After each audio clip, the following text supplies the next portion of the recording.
After a very long time, I have finally gotten a desk in this apartment, which means I have a brand new angle, which I did not expect to reveal such vulnerable things about myself, such as my dollhouses and my husband's board game collection. And that's not even all of it.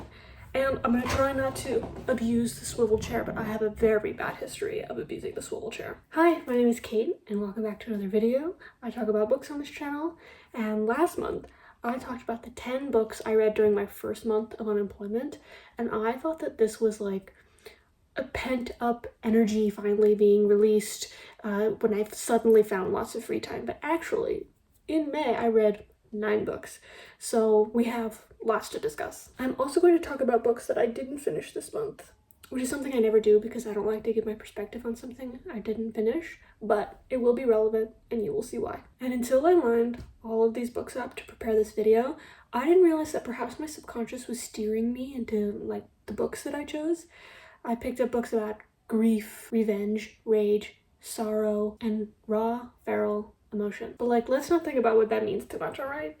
But I did also pick up books about robots and video games, so you know, it's a balance. So let's just jump right into it with H is for Hawk by Helen MacDonald. After reading Braiding Sweetgrass last year, I was craving a bit more inspirational, informational nature writing, and this book was placed right next to Braiding Sweetgrass in a bookstore, and I thought it's a no-brainer.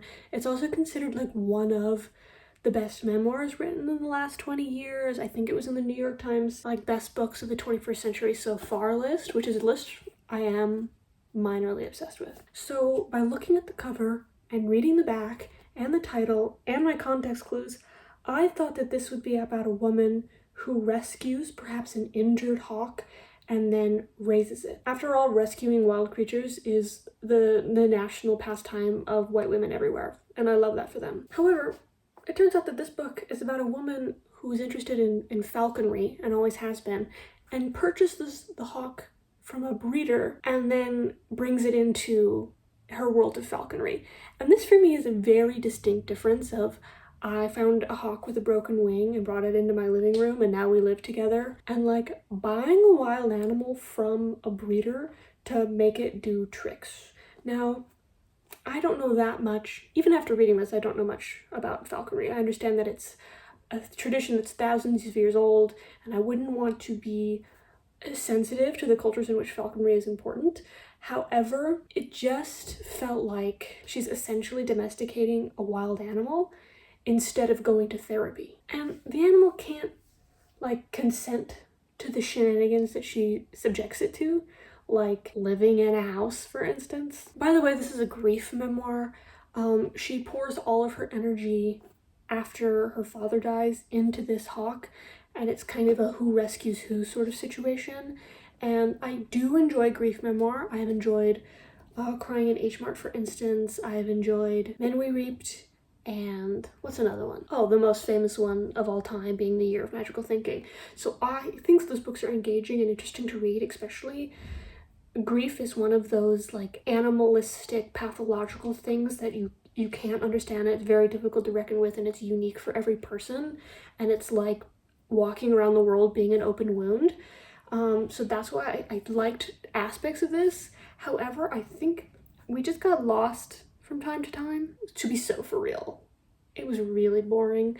I didn't connect with the writing style at all. And she spends like a lot of time talking about this dude's book, like this other book that inspires her. So she's talking about this other book and this other author, which I don't give a fuck because I didn't buy that book. I bought this book. So there's like a lot of wasted time here.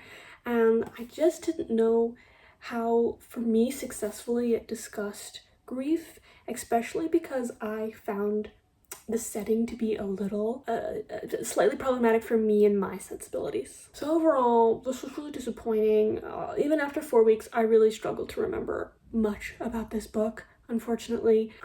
It's a shame because I was really trying to scratch the itch of missing nature and like how important it is for me, at least, to connect with nature, and that is a core aspect of my own individual spirituality, is the animals and the creatures in the sky and the stars and whatever. So this was just, it was just not for me. And I honestly don't know what the New York Times is talking about, or anybody else. People rave about this book, and I wonder if we read the same thing. The next thing I read in June was Tomorrow and Tomorrow and Tomorrow by Gabrielle Zevin. And this, if you've been watching my videos for a while, all two of you, you'll know I've been trying to scratch the itch that Deep Cuts by Holly Brickley gave me. I love that book so much. It's about a writer and an indie musician. They meet in college and they have this sort of, are they lovers, friends, or enemies, or a combination of all three over, I think it's like a 10-year period or something.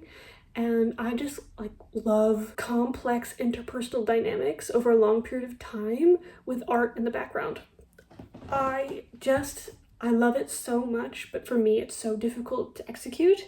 And I think that Tomorrow and Tomorrow, Tomorrow like perfectly scratched that itch for me, and it's actually ended up being one of my favorite books of the year. This is about two people. They meet as adolescents and then they reconnect in college where they start working on a video game together, and then that launches their career into the video game industry where they continue to work together and make things. And I consider video games to be a kind of art. I think there's lots of storytelling involved, collaboration between lots of different personalities, people connect to them in a very emotional way. I personally really like games, and so I was primed to like this because I'm already kind of down to talk about video games. And in fact, this book really positively impacted me and the way I think about video games, and understanding games and how they're made and the people who make them and why people connect with them. I think there was, like, you can tell that the author really loves video games, and I really appreciate that because they can kind of be underestimated in the world. I think people don't understand. Like, I've cried at video games before, are you kidding? That has been a fun aspect of it for me. And then the characters are so wonderful, like great, complex, messy interpersonal relationships, which I love. It's the two of them and then a third main character as they kind of all orbit around each other. The prose was so wonderful. She has excellent word choice, and she was even doing some like experimental things with her prose. Like there was a section of it in second person, which I eat up every time. I love second person, tasteful second person. And there's a section of it told as if you're in the video game itself, and that was really awesome. There was an unexpected, I don't know if to call it a twist, but there was sort of an unexpected pivot about halfway through-ish that I totally wasn't expecting, and I was really uncertain about where the book was going. But ultimately, like, she really hit it home and made the whole thing feels so emotionally cathartic, and I was obsessed with reading it. I know when I've struck gold and it's gonna be my favorite book of the year if I can't put it down. Like I always say that it's got like pixie dust on it or something, like there's just some magic over it that I just really enjoyed this, and I would recommend it to anyone, honestly, even if you don't care for video games, because I think this could crack it open for you. And even, I mean, maybe you won't want to play video games after, but you can have maybe a better understanding of the culture and the industry and like the emotional stakes of it. Next I read Her Body and Other Parties by Carmen Maria Machado. If you recognize her name, it's because I'm always talking about her book In the Dream House. That's a experimental memoir about her experience in like a same-sex abusive relationship, and it's so brilliantly written. That's another book that I'll be talking about forever and ever and ever. So I thought I would pick up this, which is a collection of short stories. It focuses a lot on women, their bodies, violence. It also blends a lot of literary genres together, like horror and fantasy. And it's really, she has such a unique voice and angle that the stories do feel singular to me. Like she's not really doing it like anybody else, and it's kind of hard to discuss a group of short stories, so I'll talk about the first story in here so you can kind of get an idea of the vibe. So the first story is called The Husband Stitch, which is the nickname for after a woman gives birth, if she tears her vagina, the doctor will give her an extra stitch to make it tighter and therefore more pleasing to her husband, which is of course assault. So that's where we're starting, and it's actually a retelling of that old like green ribbon story, the girl with the green ribbon around her neck. It gives her husband everything, her body, her love, her time, her womb, and the one boundary that she's drawn, the one thing that she doesn't want him to touch is the one thing that he's obsessed with. And it's also about how like men's pleasure is prioritized over women's pain. And it's also about like misogyny being passed down from father to son and father to son again. So there's a lot going on in that first story. And of course, we know the ending if you read the children's story with the green ribbon. If you don't, I'm not gonna spoil that shit for you. So it's like really good, mind-blowing, grotesque, while also hugely fascinating and upsetting, while also there's this kind of appreciation you have for someone putting their finger right on the issue. And that's why I read stories like these, to sort of think critically about the world around me, and I have more like tools to discuss the things that bother me. So that's the first story. There's also a story about like a woman's every sexual encounter, and in the background the world is ending. So there's like lots of variety here. It's difficult to not only review a book of short stories because there is a lot going on, but it's also to give it like full praise because I did like some of the stories more than others. However, I think it was overwhelmingly good, and I really can't think of a critique to give it. It's just sometimes you connect to a story more than others. So this is something I would certainly recommend if this interests you. And the author's prose is so good, it makes me viciously jealous. Sometimes I have to put it down and like stand in the corner and be like, will I ever write like that? Because she's really, really good. So even if you like the craft of writing and you appreciate a good sentence, this is for you as well. Okay, now the moment I have been dreading, and I've probably put this book in the thumbnail, and that is The Count of Monte Cristo by Alexandre Dumas. This year I wanted to read more French literature, and so I thought classics would be a good place to start. Also, I love classic adventure stories. I'm a big fan of Moby Dick, for instance, and this is sometimes recommended in conjunction with that, and it's often considered an adventure story. It's also branded as like the revenge story. I'm gonna put this down because it kind of hurts my hands to hold. And so it's about this guy, Edmond Dante. He has everything, and then there are some people who are jealous of him, and there are people who are threatened by him, and there are people who just love to hate.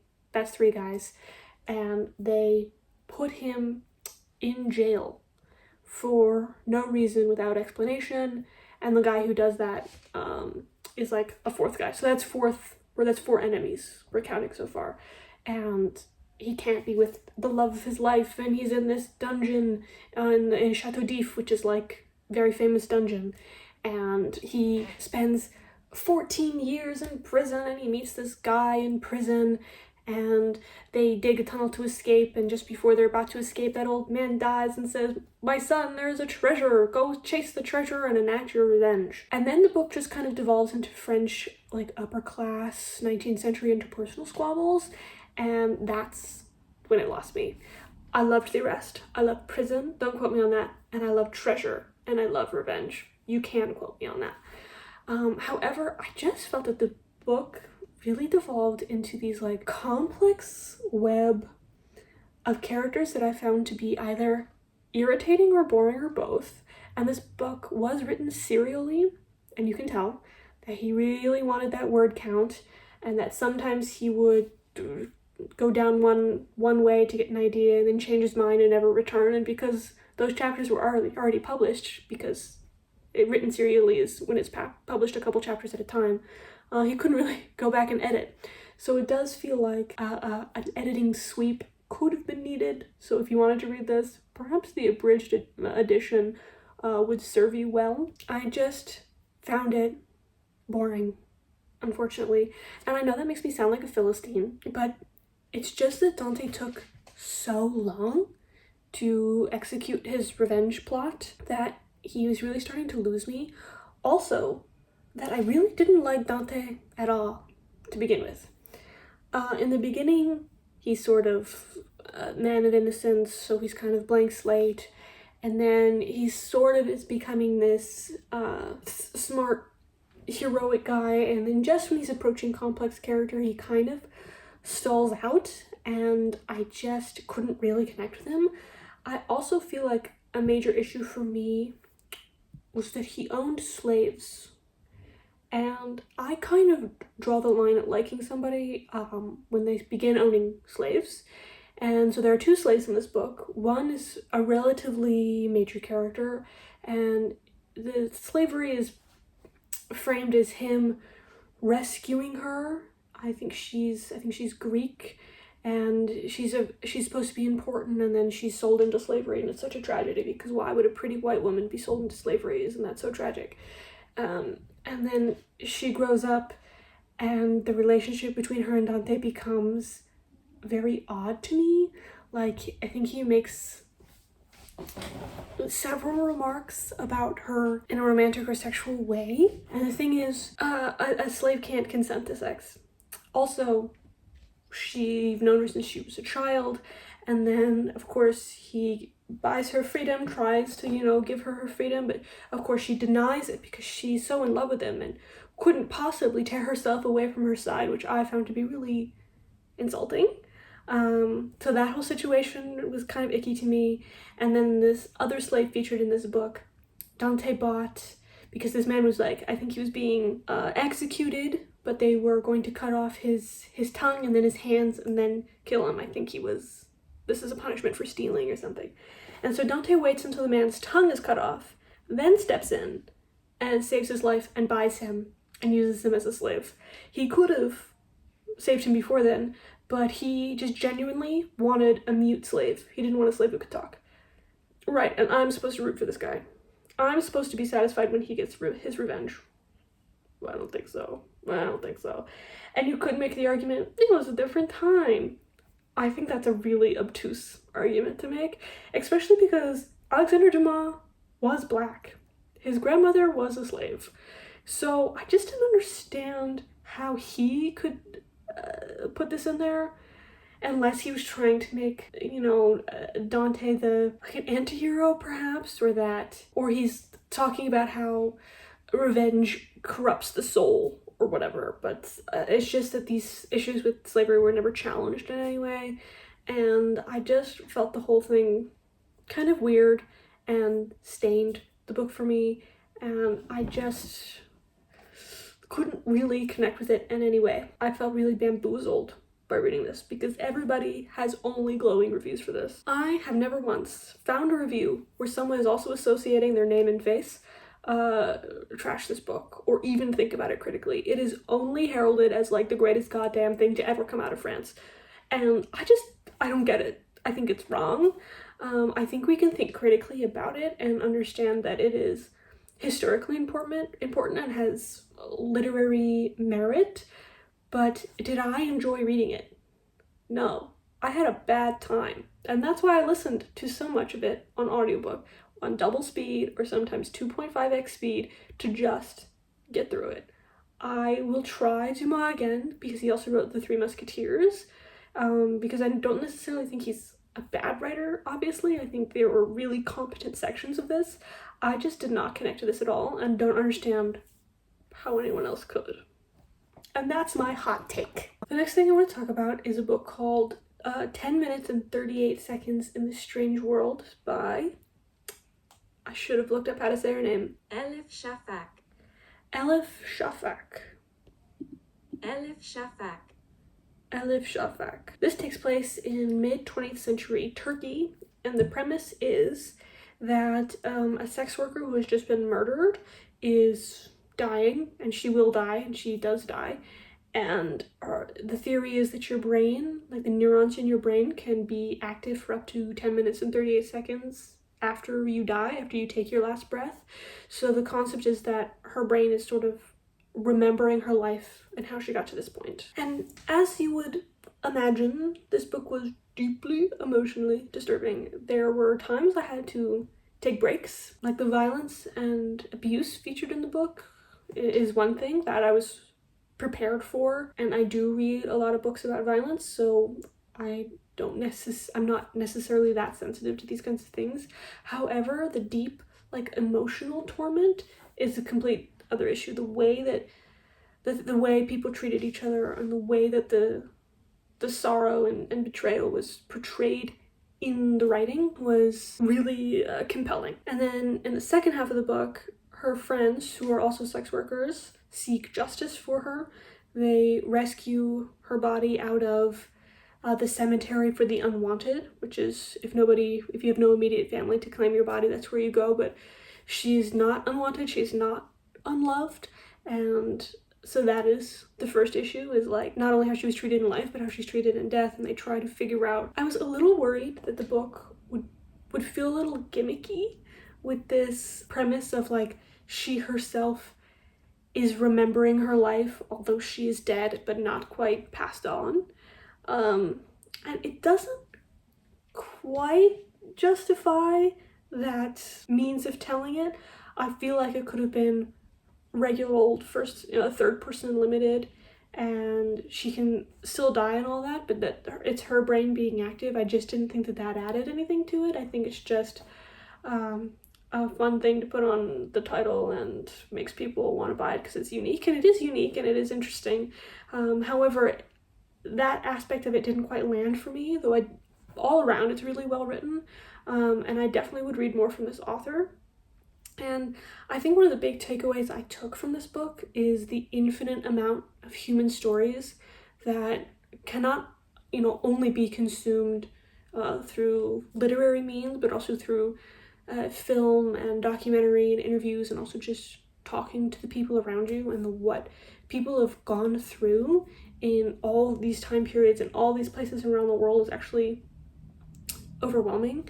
And it's not often that you can be met with something that's totally new, and that's why I think that it is important, but also kind of exciting to read outside of your own culture. Another goal I had this year was to do more rereading, and I reread this month, round of applause for me, I reread Man's Search for Meaning by Viktor Frankl. I think it's the third time I've read this, and I usually use it as a life raft. Like if I'm really lost in the sauce, I know it's time to return to this. This is part psychology, part philosophy, part memoir. Viktor Frankl was in several different concentration camps, including Auschwitz, and when he first arrived to Auschwitz, he had his life's work, his manuscript, sewed inside his jacket, and he thought reasonably that he would be able to hold on to this until the end of the war, and then it is burned along with almost everything else he knows, and he and a lot of his friends and colleagues, members of his community, are left with absolutely nothing in what are notoriously, outrageously terrible circumstances. And so he writes about his experience in the camps in this book, and because he was a professional psychologist, he had a way of thinking that these observational skills, and he was sort of beginning to understand that those who survived were the ones who had a mental and spiritual fortitude, that they wanted to live and found ways of living by finding meaning, and that the main takeaway from this book is that through suffering you can find meaning. And obviously that's really compelling and can be applied to almost any situation, from unemployment to being unhappy at work to grief or cancer, all of these things, and that ultimately meaning is an active tool that you are actively thinking about. It's not something that you apply to the situation after, and it's not something that you think about from time to time. It's this thing that really brings you through suffering, like a life raft. So it could be thinking about a loved one, or thinking about the things you want to do in the future, understanding why you're in a place, and even if you don't know why you're there, trying to make some kind of sense out of it. And something that I always take something different out of this book every time I read it, and this time I took two things.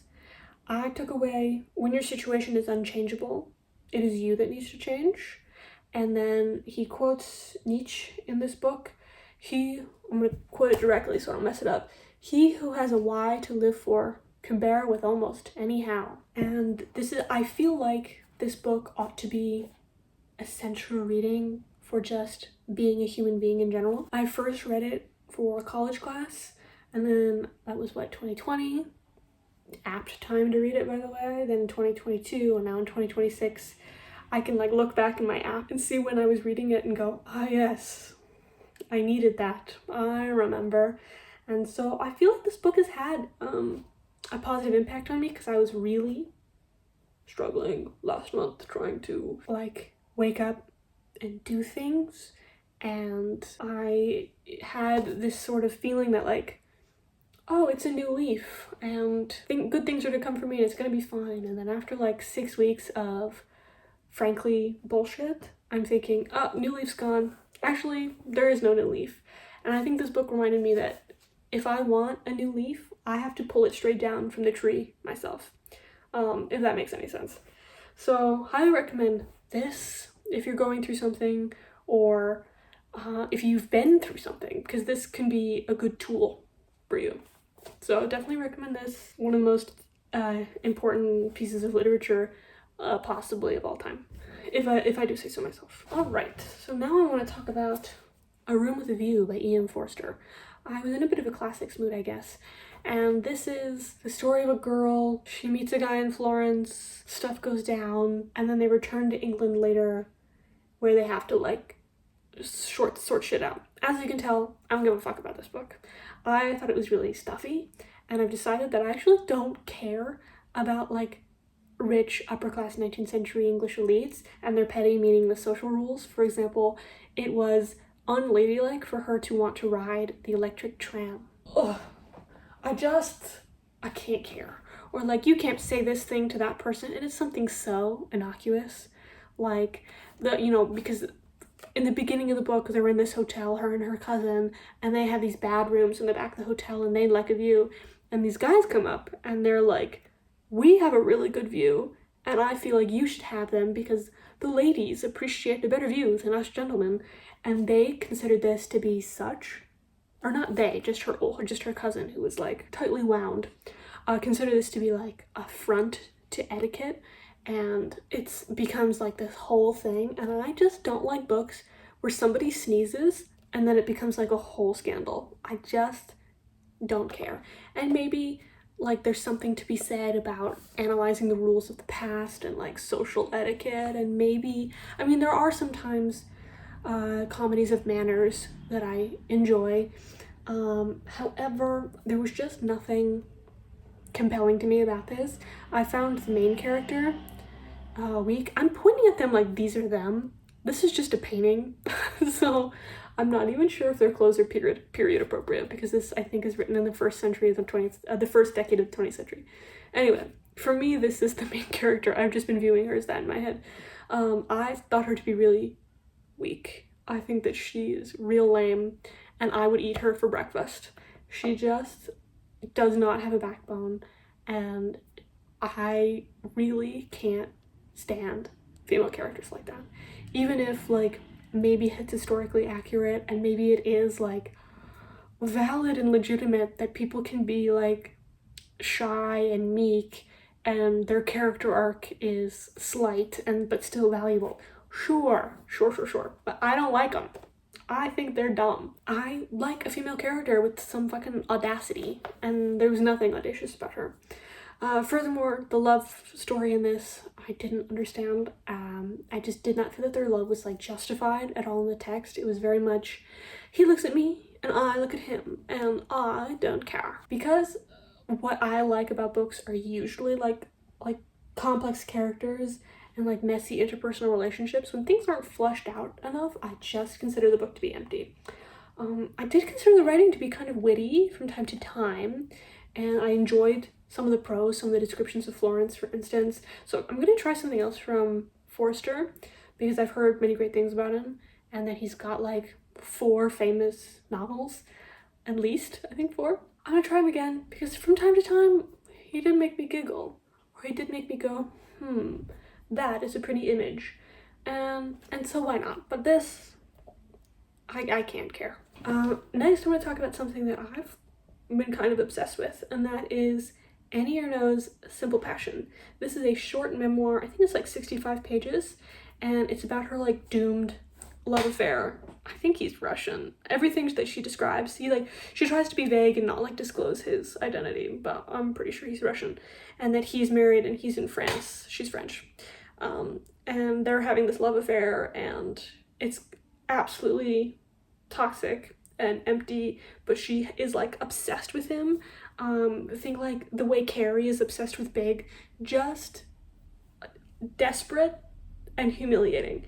And she's like talking about this affair and her like feral, animalistic like obsession with such nonchalance and fearlessness and earnestness that it's really impressive and powerful to me. I mean, she admits stuff you could not waterboard out of me. For instance, she's like, oh, for months I never ran the vacuum cleaner or the hairdryer because then I wouldn't be able to hear his phone call. Girl. Or like, oh, we've broken up and so therefore this plane might as well go down and I'll die.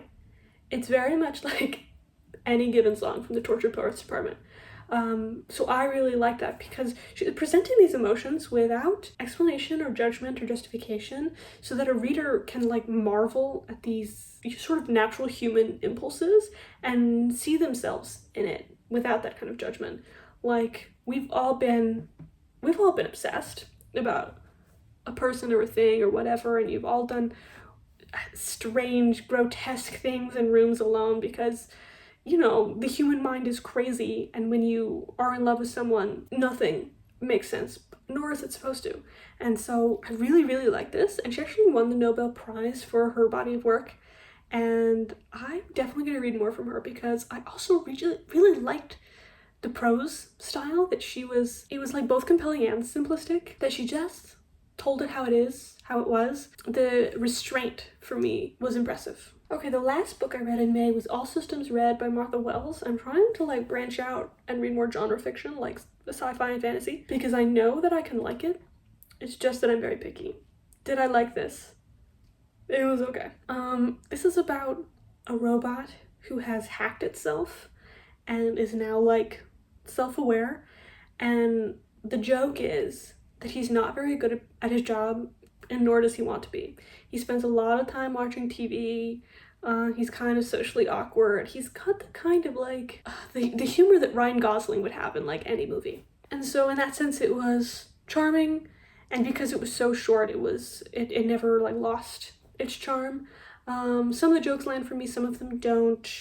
I did appreciate like the commentary on capitalism, and that in this like futuristic sci-fi universe, everything is run by one company called The Company, and their like main thing is to spend as least money as possible and make the most. And ain't that the truth? Ain't that the long and short of it? So I recommend this for fans of sci-fi. I think that it's fun and interesting. It's just that like I'm a bitch and find books difficult to find funny. It's very rare that I will hee hee ha ha at a book. So now briefly, I will discuss the books I didn't finish in May, and that's because they have something in common and I feel it's relevant. So that is She Who Became the Sun and Jade City. I read both of these because I am looking for something similar to The Poppy War, while also being good. And I think these are good, and for somebody else, they're just not for me. And so this is sort of me like sending out the bat signal. I need something that's similar to The Poppy War. It's just unfortunately these didn't do it for me. Jade City is more of an urban fantasy, and so there were aspects of it that really turned me off, like that they watched TV, and somebody used the word brunch in this book, and that's when I put it down. I will not have my fantasy book have brunch in it. That's just not gonna happen. And I didn't connect to any of the characters, and it was very male-centered in a way that I did not find engaging. And then this one, while being female-centered, I loved the first third of it, but then it became too centered on the military, and I don't give a fuck about strategy and battles and stuff like that. It does not interest me, and I also didn't care about any of the characters, unfortunately. So if anyone has any ideas, please let me know, and don't recommend these because I've already tried. And it's so sad because I really wanted to like them. Alright, so that's the end. Decent reading month, I would say. Tomorrow, definitely a highlight. Simple Passion, a highlight. Certainly needed Man's Search for Meaning. It's always kind of fun to hate things from time to time, like The Count of Monte Cristo and A Room with a View. I'm afraid that if this video reaches more than 5 people, I am going to be eaten alive for my opinions on The Count of Monte Cristo, but like, I have to speak my truth, and that's what the channel is for. So, hopefully I didn't spin too much.